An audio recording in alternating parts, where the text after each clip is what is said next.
There, guys, back again. Another story. I wouldn't say story, but it's a very interesting, very interesting situation and experience. Um, People don't believe me sometimes when I tell them, but sure, if it needs to be proved, we can prove it. Not a problem. But yeah, this is about the time I found. Well, I was at the time when the escape tunnel was found. I was the guy that had to open the timber, pull the timber back from under the sink of the cell. So, anyway, there's a little bit in it, a bit of explanation, but I'll do my best to make it to the point and not full of fluff like my last video. Okay, so I'm in D division. I've got a really good billets job, the maintenance billet, which means I could pretty much go anywhere in the prison at any time. I had a pass written by the officers that said I could go from one division to the other, or I had been authorised to go to this division, because quite often we would paint something in one division, you know what I mean? Welding a fence in another division.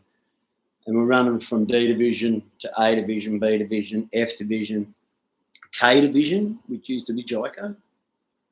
There was also a J division, which is spin out. But anyway, and I could go to all these divisions just with the same slip that I had. I didn't have to get a new slip and come up with a new reason all the time. So I had a lot of freedom, and I was making a lot of earns, running messages from one side of, because Pentridge was a big place. Like, it was massive.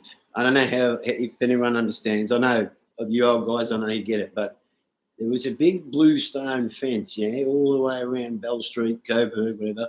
But inside that fence was like, I don't know, there was A division, B division, D division. There had been a C division, but that was closed by the time I got there.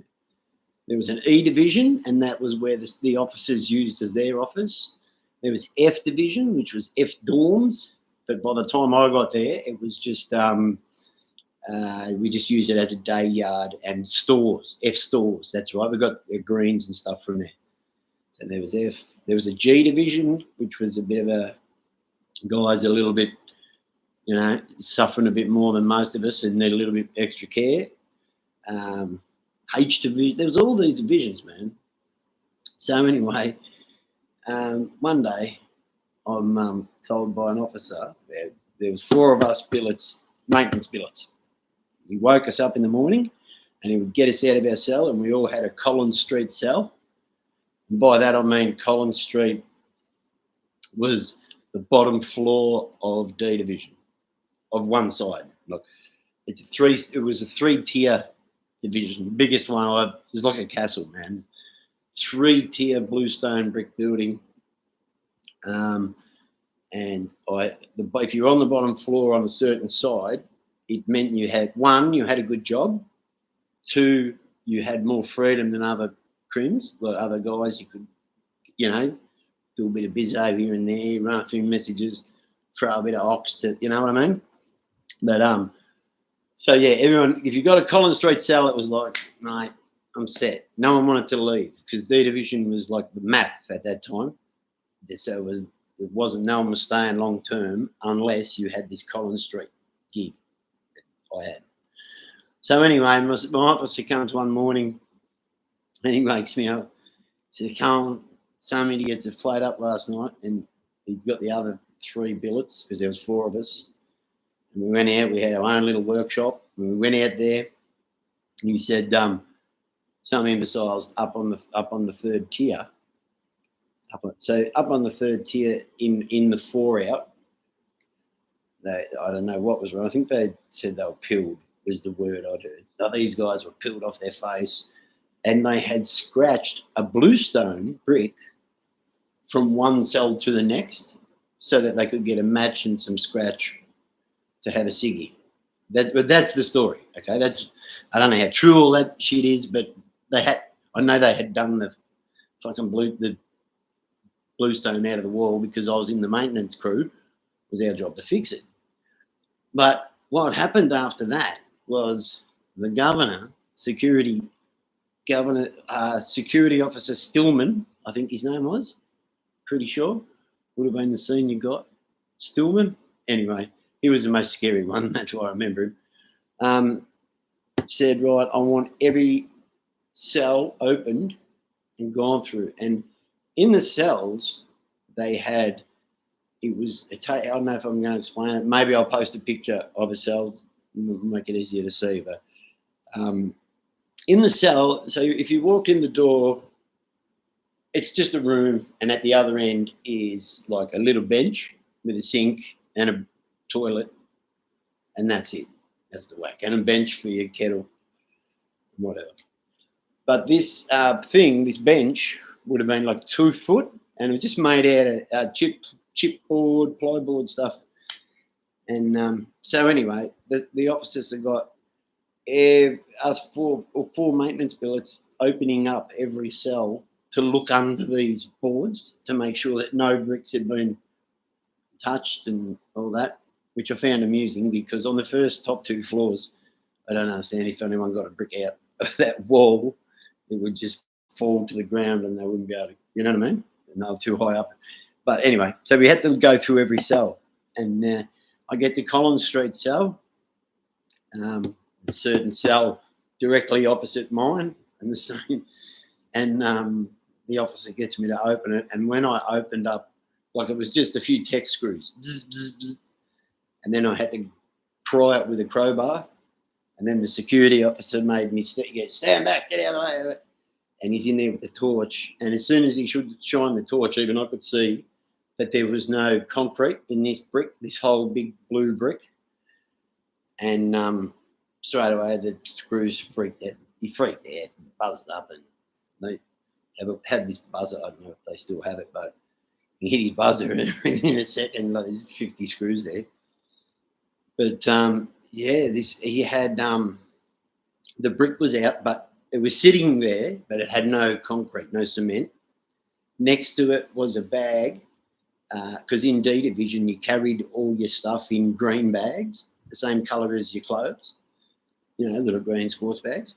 And there was one of those green bags full of jail greens, like jumpers, tracksuit pants, etc. And the whole lot had been coloured in with black texture. So he coloured in the tracksuit pants, the jumper, the bag, the beanie, everything. So he camouflaged it for night.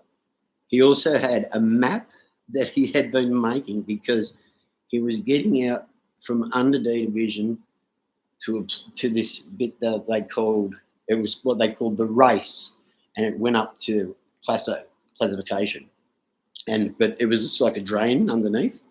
And when he pulled the rock out, he could get in there and walk to, or crawl out and get out. But then he was still inside the big original blue stone wall. And he had been making a map of the easiest way to get over the next wall, obviously. And he had planned, as I think from memory, it was something to do with he was over at G Division, because G Division was for guys that were a little bit shell shocked. That was only a 1-tier unit. Well, like it wasn't 2 stories, it was just 1 story high. So he could get onto the top of that somehow, and from there throw a blanket or just risk it with a razor wire or whatever and get out. And I mean, the guy whose cell this was, he was on remand for murder of a security guard. Now, at Brambles Armour Guard security guard. As soon as I saw this thing, straight away I knew I had to answer some questions. And I mean, I know I had nothing to do with bringing it undone, you know. And as I'm telling you the story as I'm telling it to you, I'm sure you can tell I had nothing. I didn't know. I was happy to be opening a few doors, a few walls, and finding the odd bong or a little bit of chuff, or, you know what I mean, or a fit or something that I could sell, something stupid like that. You know what I mean? But yeah, when I saw that, straight away I felt, oh no, this poor guy. And then I found out that how long he was looking at doing, what he was in there for, and yeah, then there was a big investigation, and straight away that guy from that unit, I'm not going to say his name, I'm pretty sure he's passed away now, and if he has, all the best to you, bro. But yeah, he was he was one of the last real hardcore, old school bank robber type guys. You know what I mean? Like, army guard robbers and whatnot. Yeah, but they had been on the run for over 20 years. Anyway, I'm getting off the subject. So I find this thing. I see that the brick's out. The screw shits himself.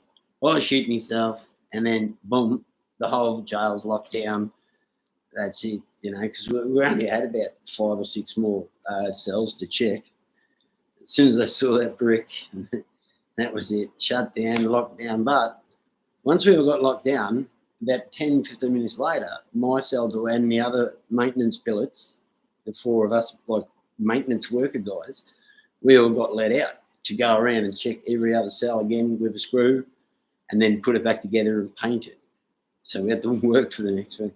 But yeah, man, and then there was a massive investigation, and they were calling guys from other jails back that had been in that cell, because obviously the guy said, I don't know, it's not mine. So, and because the Indo division was like the map, it's a quick turnover. They called the old billet that had been in there. I think Mark, his name was. He called him back from Loddon or wherever he was. And mate, it threw a cat amongst the pigeons, I tell you. But yeah, man, and it was a legit escape tunnel. He was gone. That guy, he would have been gone probably the next day. Had he known the heat was on, he could have gone the night before. But just for the fact that some clowns got killed and